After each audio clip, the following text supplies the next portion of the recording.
Her too, folks. I got talking and shit. My screen went off. We getting it out the game. Probably got that contract due Like, to his look though. playoff performances, Look how he Tyler Hero talking, started gang. crashing out even more. Look Where how he game started talking. saying, if I'm healthy, I'm the one who needs help. If I'm healthy, they can't see me. Word to my mother. Which, has a sidebar, why is bro talking That's like the this, same man? thing I'm under. Yeah, it Why looked he like talking Bam like that? caught wind of these messages. And during this year's Summer League in Vegas, it was reported by Shams that Bam ended up confronting Tyler Hero about these comments, and apparently the conversation didn't go too well, as Bam ended up getting physical with him. My thing is like, what the fuck you thought was gonna happen? Now I thought Bam was just on some bully shit, but from what it sounded like to me, shit, I would have punched your ass up too. What man, you got your ass punched up that day, gang. I ain't gonna lie. And if I was on my step as well, your ass, Mike, man, your ass getting punched up for. I ain't gonna lie. I want my broski Z too. He gonna just punch your ass. He ain't trying to hear no talking. He just nigga. You say Shane, that's the nigga. Punch, punch, punch, kick, stomp, Falcon, punch on me. We ain't Now, talking, unlike gang. the Draymond and Jordan Poole situation, there isn't a video of this, at least not yet. But this much is confirmed. Man, these niggas need to start being messy Something and went dropping down videos between and Tyler shit, Hero bro. and I Bam wanna see that. Adebayo. I wanna see how And you based punch off that of the nigga. reports and the rumors, Did he whoop him for it wasn't pretty. Now, there also was another report that multiple former Heat players ended up having a resentment towards Bam Adebayo, and this was due to the fact that they thought that Bam was viewed as Miami's chosen one. And this transitions perfectly. See, that's that female shit right there, bro. I couldn't hate on a nigga for. I think they just mad, folks, because he got a happy little relationship, folks. He got Asia, folks. They going hard, fool. He eating out with the family. Asia, one of them shorties with one. Like I ain't gonna lie, when she one of them girls. She a good girl, folks. So man, he done met the family, rock man. That boy locked in like a motherfucking knot. These niggas mad. They like suck outside that court, but then they go home to a shorty that a bitch that's nigga you. I mean that I ain't gonna lie. He better than me, folks. I would have been busting her ass for what?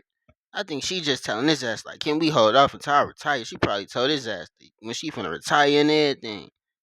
First year, nigga. First year they got the first. I'm telling you, first year they gonna have a Wimby. First year, shorty announced her retirement. They having a Wimby.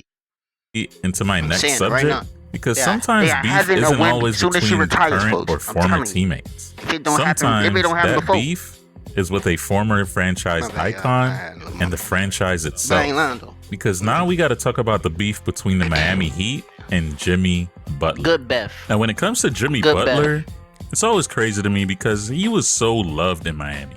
Like, even when he first signed with the Miami Heat, back in the summer of 2019, when Jimmy Butler ended up with the Heat, it seemed like the perfect marriage. Jimmy had spent years building a reputation as one of the most demanding competitors in basketball, where he would challenge his teammates and even his coaches. He expected everyone around him. That nigga Jimmy, man, these niggas weak, man. These niggas weak. They ain't trying to get buckets like me, coach. These niggas weak, coach. Fuck is they talking about? To match the same intensity that he brought every single night. In Miami, well, they built an entire organizational identity around those same exact values. Heat culture wasn't just a slogan, it was accountability, conditioning, discipline, sacrifice, and of course, winning. For years, it felt like Jimmy Butler and the Miami Heat were simply made for each other. And while the media and most fans downplayed this signing, saying that this wasn't really going to move the needle, Jimmy Butler and the Miami Heat had other ideas. As almost immediately, that signing looked genius. Because in his very first season, Butler would lead Miami all the way to the NBA Finals inside the bubble. Crazy. And just 3 years later, he would do the same thing yet again. This time, leading the Miami Heat as an 8th seed all the way to the NBA Finals. In just a span of 3 years, Jimmy Butler had helped lead the Miami Heat to multiple finals appearances. It just seemed like no matter who was injured, no matter who left in free agency, no matter how talented the opponent was, if Jimmy Butler was wearing a Heat jersey, especially in the playoffs, nobody wanted to see the Miami Heat. During this stretch, Jimmy Butler practically rewrote the narrative around him overnight, where he was seen as one of the biggest playoff risers in the NBA. All of a sudden, I ain't gonna lie though, I feel like this is what Golden State thought they was finna get shit. I did too, but shit ain't work out that way, folks. and he was known as Playoff Jimmy. The guy who seemed to transform into a completely different player when the stakes were at its highest. 40-point games, historic performances, upsets over higher seeded teams. He gave Miami Heat fans moments they'll never forget. And for a while, it looked like he'd finish his career exactly where he belonged. But relationships in sports can change really fast, especially when expectations stop matching reality. Because on multiple occasions, Miami kept getting close, but could never get over the hump. And when it came to roster improvement, it just seemed like Pat Riley could never close the deal. And then there was the money. Because as we've seen in the previous beefs that we've already discussed, money ends up being a huge issue. Of course. See, in Jimmy's mind, after all he's accomplished, he believed that he was due for a max contract extension. He was seeking a 2-year, $113 million max deal. But on Pat Riley's side, he didn't see things the same way. He saw Jimmy as an aging superstar, and he didn't feel like it was wise for him to give this type of money to someone who only seems to turn it on during the playoffs. I mean, shit. I don't think Pat wrong on that though. Like, I don't think Pat kind of wrong with that one. Shit. That's the one thing about, like, yeah, Pat. I fuck with Pat. That's real. That's actually very insightful. I'm not gonna lie. And this, of course, would lead to a standoff, and things would get ugly real quick. Because during the 2024 playoffs, Jimmy Butler would make some comments implying that the Celtics would have been in trouble if he was healthy. But on Pat Riley's side, he basically told Jimmy that he needed to shut the hell up, because at the end of the day, he wasn't playing. And then during the very next season, it seemed like everything was just completely off. Shit, that's true though. Again, by Pat, like, folks, stop doing all that woofing if you ain't finna get in the field. Like, you doing a lot of woofing and you ain't about to get in the field, cause all that woofing can fuck up shit in the field. So why is you woofing? Stop woofing, folks, if you ain't finna go do nothing about the woof. Heat just looked out of sync. Jimmy Butler didn't even seem like he was trying out there. That effort level and intensity that we're used to seeing from Jimmy was gone. And Jimmy would also let his frustrations be known to the media. Because when he was openly asked about his future with the team, Jimmy would reply, "That's a good question." And of course, this led to backlash from fans, and a once promising relationship has suddenly turned sour. And leading up to the trade deadline in 2025, the Heat would actually shut down Jimmy up until the trade deadline, as they were actively looking to get rid of him. And after getting traded to the Golden State Warriors, Jimmy Butler's time in Miami had finally come to an ugly end. And that's what makes this story so fascinating, because for years, Jimmy Butler was the face of Heat culture. When fans thought of the Miami Heat, they thought of Jimmy Butler diving for loose balls, sometimes playing through injury, and delivering some of the greatest playoff performances in franchise history. He embodied everything the franchise claimed to value, which made the ending feel a bit shocking.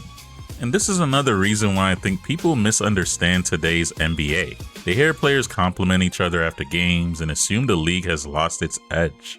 But rivalries aren't really just built between opposing teams. Sometimes they're built through broken trust. Yeah, that's fucked up, 'cause that's true. That's even in life. Nigga, Sometimes they're built through broken trust, through unmet expectations, through years of chasing the same goal, only to realize both sides want different things.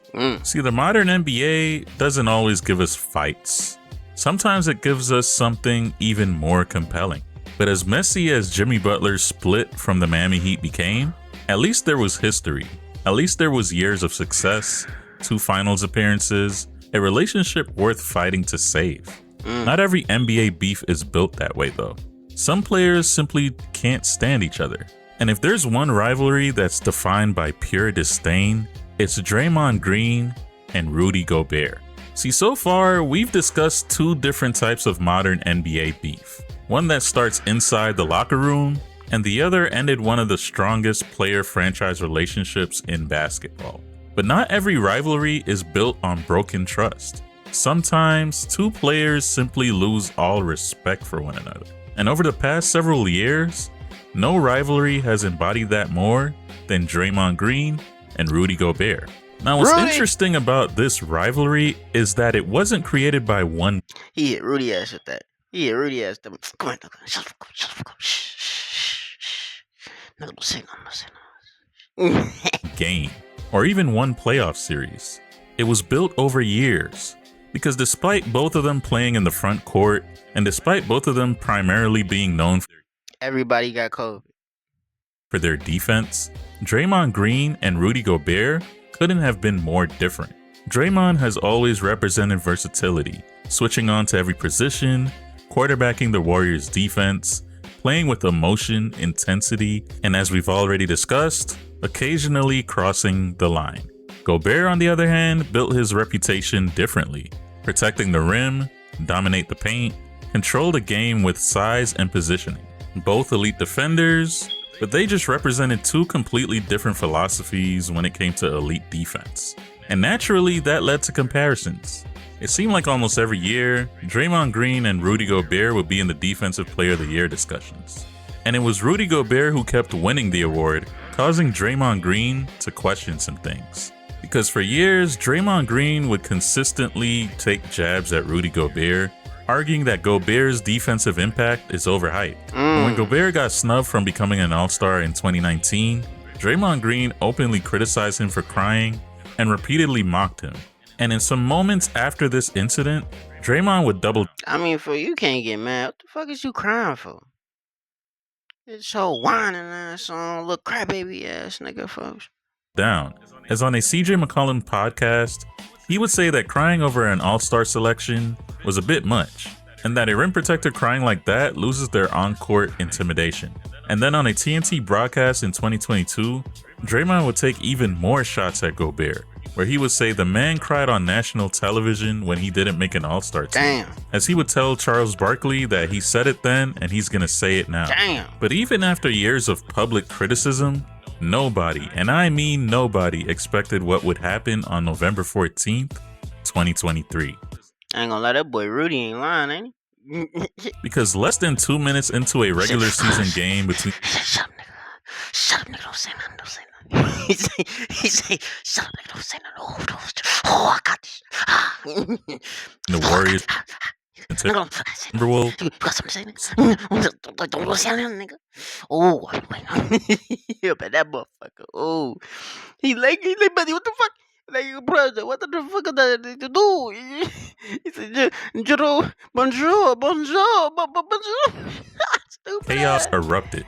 Klay Thompson and Jaden McDaniels, Oh, of bro. course, What they say, what he say? He say we got a KD, nigga. We got a Jaden fucking McDaniels, nigga.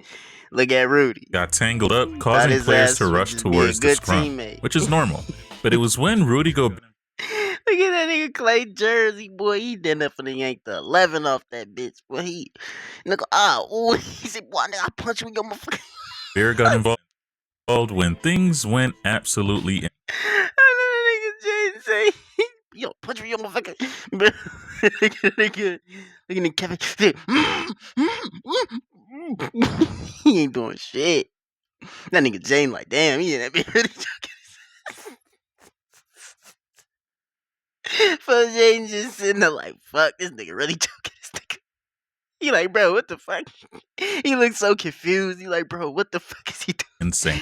Like, nigga, this nigga look, yeah. He say, damn. He say, god damn. Because He say, shh, the fuck up, nigga. He say, oh, I got this nigga. He like, I've been waiting on this shit, bro. Rudy Gobert What the fuck? Why does he have him in that position? would appear to Bro, what the fuck? Why? Like, bro, look how he has this nigga. Look, gang. Oh my. A nigga had me like that, fool. I gotta get the members involved, fool. I gotta make some calls. I gotta make some fucking calls. I'm sorry. I gotta make some fucking try calls. to separate Klay Thompson from his Like Nick, he like, bro, what the fuck? He like, bro, he like nigga, but like, folk, look at, he's like, come on, bro, let me go. Like, why the fuck do you still have me, bro? He said, nigga, oh, he's like, I'll kill you in this. Nigga, I bet he told multiple times, folk, I'll kill you with this motherfucker. I'll kill you with this. Oh fuck, this shit is hilarious, bro. I'm happy I started reacting. This shit is funny, bro. Look how he has this boy. He said, he's like, no, I'll kill your ass. Teammate Jaden McDaniels, and it was at that moment where he said, "Use a bitch." Draymond Green found his reason, because after years of that Look build, at Rudy ass on the floor. Rudy and that bitch like, what the? You done damn near killed Rudy, gang.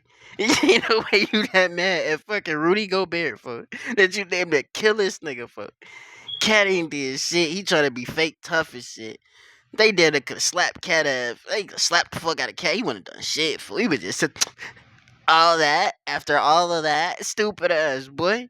This nigga done damn near caught a motherfucking beat on national television on a fucking the in season tournament out of all things, nigga. Nigga, the commissioner's overly watching this shit. What the fuck is he doing? up animosity towards Rudy Like, folk, dude, telling he like, folk, calm your ass, nigga. You almost just caught a body around this. Folk, time out. Like, folk, my, you know, my head is what it is. For I can't control the genetic shit that's happening with my shit.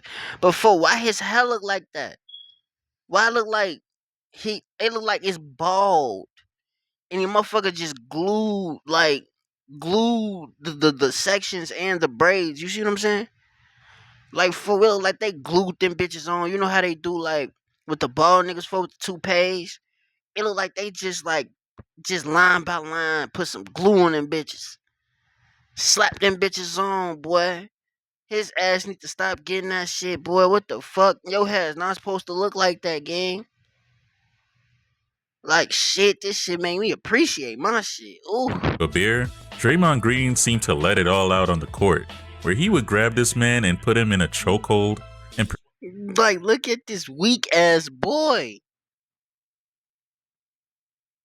That shit look like produce one of the craziest visuals you will ever see from like for it look like he giving Rudy some shit from an NBA game. And tensions would boil over even after the game, where Rudy Gobert would say that Draymond's actions were clown behavior. It was though. And Draymond would respond by saying no comment, but you could see there was a lot more thoughts going through that man's mind. And this incident would actually have the basketball world split into two camps. Damn. As you had guys like Shaq defending Draymond's actions, saying he would have done the same thing. And you had other people in the media like Stephen A. Smith saying it was impossible to defend Draymond. Literally, like why the fuck is But regardless of Rudy whose like side that? you were on, one thing remained clear. This rivalry had hit an entirely different level. And honestly, what made this feud so fascinating is that after this altercation, things didn't stop, because comments still continued, criticism continued, and it seemed like there was just no resolution in sight when it comes to this. See, while people may think that rivalries don't really exist in today's NBA, this just shows the opposite. Sometimes years of public criticism, award debates, media comments, and an unforgettable moment on the court are enough to create one of the most defining rivalries in an entire era. So now we've discussed broken relationships, public disagreements, moments that change how players viewed each other. But that nigga say, boy, I kill you when this motherfucker Rudy boy stop playing with me, shorty. On me. But every had Rudy ass like that for he was in that motherfucking in the motherfucking locker room after the game crying and shit.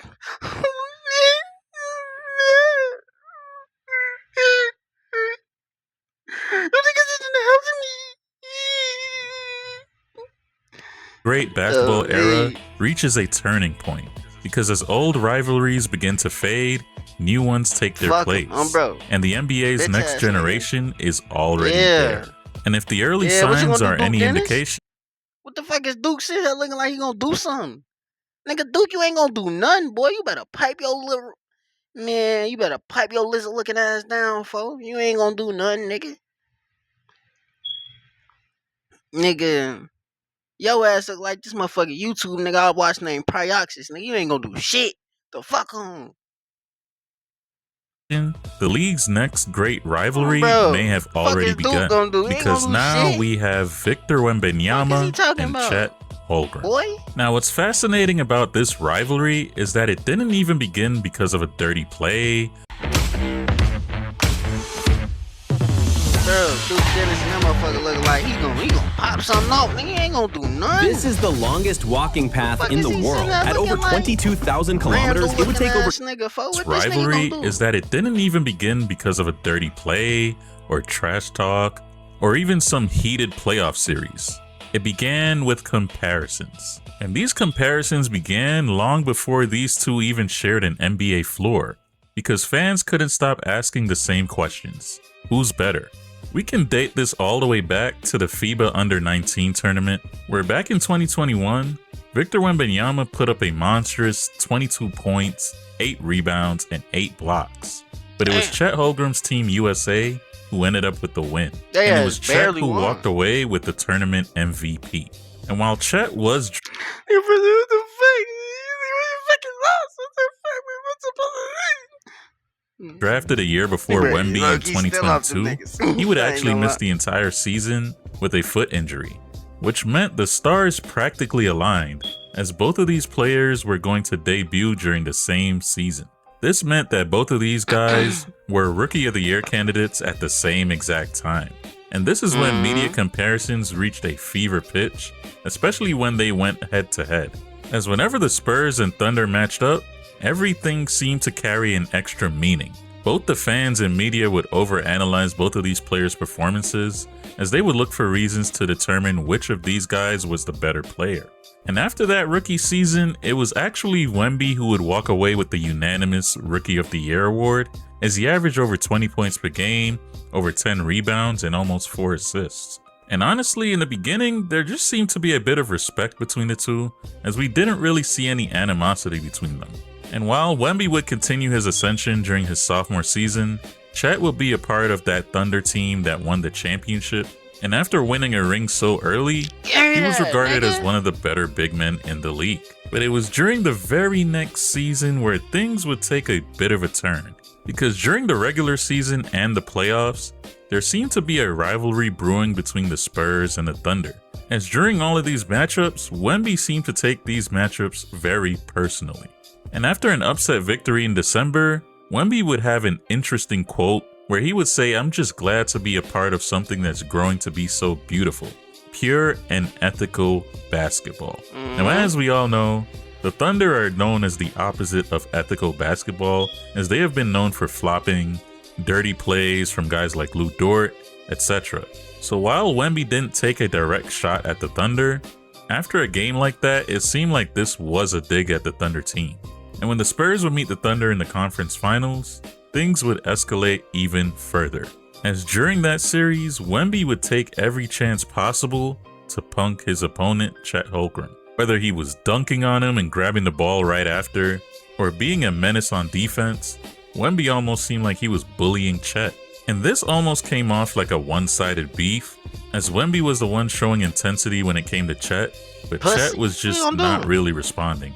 And it was during this series where we also saw a bit of a darker side with Wemby, as there were moments where there seemed to be some dirty play from the Spurs side. For instance, there were moments where Wemby seemed a bit reckless, as at one point he ended up diving into Shai Gilgeous-Alexander's legs and made contact with Jalen Williams. And then, Fuck of course, there was that other incident in Game As he 5 should. where cameras caught Wemby having a conversation with his teammates Mason Plumlee and Bismack Biyombo. And after they got subbed in, both of those players would commit hard fouls on Thunder guard Jared McCain. This man, Wemby, was literally out here sending hits on players. As he should. And this would all culminate in Game 7, where Wemby would practically embarrass Chet, as he would help lead his Spurs to a shocking upset victory over the Thunder on their home court.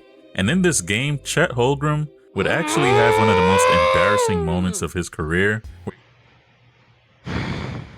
That shit just turned me up, nigga. I like to see that shit, man. We putting them niggas in a like. I'm gonna say this, man. Like, you hop in that motherfucking field, man. You know you feel me? And it's like, I like to see the mentality of like, You hopping on this court, nigga. You ain't cool, nigga. Nigga, I'm at your neck, nigga. I want your ass not to wanna look at a basketball no more. You hear me? Like once I'm done whooping your ass for, I don't even want you to look at a basketball. I want you to look at a basketball and get sick. I want you to get physically sick to the point where your ass is throwing up. Like, fool. Where Man. he would end up scoring just 4 points on 2 field goal attempts. Now, it's far too early to know whether the Victor Wembanyama and Chet Holmgren beef will reach the heights of some of the most iconic rivalries in NBA history, but at the end of the day, these are 2 generational talents, 2 franchises with enormous expectations, so I wouldn't be surprised if this rivalry ends up reaching those levels. Now, this rivalry has the potential to become the defining rivalry of this era, but every great era of basketball has something else besides legendary rivalries. It needs villains. The players who embrace being hated. The players who aren't afraid to say what everyone else is thinking. The players that understand that sometimes the easiest way to become unforgettable is to make sure everyone wants to see you lose. And in today's NBA, no one has embraced that role more than Dillon Brooks. Now, whether you love him or hate him, and you probably hate him, you can't deny one thing about Dillon Brooks.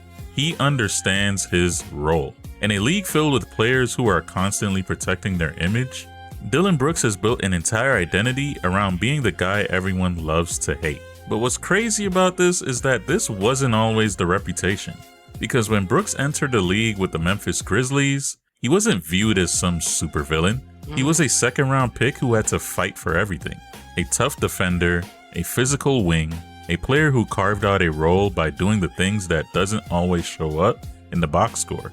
Guard the best player, take the difficult assignment, bring an edge every single night. And that edge became a huge part of Memphis's identity. Because during the early 2020s, the Grizzlies became one of the NBA's most entertaining young teams. They were talented, they were confident, and they weren't afraid to let opponents know it. Ja Morant brought the superstar explosiveness, the young core brought the confidence, and Dillon Brooks, he brought the attitude. But during this 2022 playoffs against the Golden State Warriors, things would start to shift just a little bit, as on a fast break, Dillon Brooks would foul Gary Payton II really hard, causing him to fracture his arm, in a play that got Dillon Brooks viewed as a dirty player. And from then on, Dillon Brooks would embrace that villain role, as during the playoffs in the next season in 2023, the Memphis Grizzlies would face off against LeBron James and the Los Angeles Lakers. And it was during this series where Dillon Brooks would criticize LeBron, calling him old, basically questioning his abilities, and basically saying he doesn't respect anybody until they can drop 40. And after the Grizzlies would lose this series in embarrassing fashion, Dillon Brooks would never waver from his identity. Because even after getting traded to another team in the Houston Rockets, Dillon Brooks would bring that identity right over to them. And this would honestly be one of the biggest reasons for the Rockets' turnaround, as during his second year in Houston, the Rockets would become the 2nd seed in the West. And during that time, whether it's getting in front of players' faces or hard fouls, Dillon Brooks was at the center of everything. No matter the matchup, no matter the player on the other side, Dillon Brooks was bringing that intensity, that trash talk, and that villain mentality wherever he went. And then yet again, he got traded to the Phoenix Suns, but nothing ever changed. Dillon Brooks remained the same guy. Hell, even after they got eliminated, this man Dillon Brooks pulled up courtside to the Lakers game just to be laughing like a Gotham City villain right in front of LeBron's face. This man's commitment to his craft honestly needs to be studied. And honestly, that's why Dillon Brooks seems like such a fascinating player in today's NBA. Because in a league where everyone is connected, Dillon Brooks is comfortable being the exception. He doesn't want to be liked by everyone. He doesn't want every opponent to respect him. He wants them to think about him. And honestly, I think that's what some people miss when they say NBA is soft. Because being competitive doesn't always mean fighting. It doesn't always mean throwing hard fouls. Sometimes it simply means embracing the pressure of being a villain. It means walking into an arena knowing 20,000 people are against you and enjoying every second of it. Because every great era needs heroes, but every great era also needs someone those heroes need to overcome. And in today's NBA, Dylan Brooks has proudly accepted that role. So we've seen a variety of beefs. We've seen teammates fall out with each other. We've seen franchise icons beef with the franchise themselves. We've seen moments where there's been a loss of respect, and we've seen future rivalries grow. We've also seen the birth of a true villain. And after looking at all of these stories, I think the biggest misconception about today's NBA becomes pretty clear. The league didn't lose its edge, it just changed. Because when people talk about the old NBA, they usually remember the physicality, the hard fouls, the fights, the intimidation. And because today's players don't always express themselves the same way, people assume the passion isn't there anymore. But honestly, that's not true. Because today's NBA isn't about players needing to hate each other in every single night. It's about competition, pride, having something to prove, and sometimes the rivalries look a bit different. So maybe the NBA isn't as soft as people think. Maybe we've just been looking at the wrong signs. Because the rivalries are still there. And if anything, the next era of the NBA might just be getting started. And as of right now, that era is the era of beef. But let me know what y'all think. Do you think the NBA is actually soft? Also, is there a rivalry that I didn't mention that you want to highlight? Let me know in the comments. And of course, if you made it this far and you liked the video, I mean, come on, you've made it this far already, you might as well subscribe. And also, don't forget to give this video a like. And if any of the videos on your screen pique your interest, go ahead and check them out, or check out my channel for even more content. And of course, thank you for hanging with me today. It's been Dre, and these have been my... It's great content. I'll do a part 2 because screen went off. Once that shit happens, video gets shut down, that should be hurting. But, this shit was a good video, man. I got some more shit coming very, very soon. A little bit of seconds, not some minutes. Love y'all, man.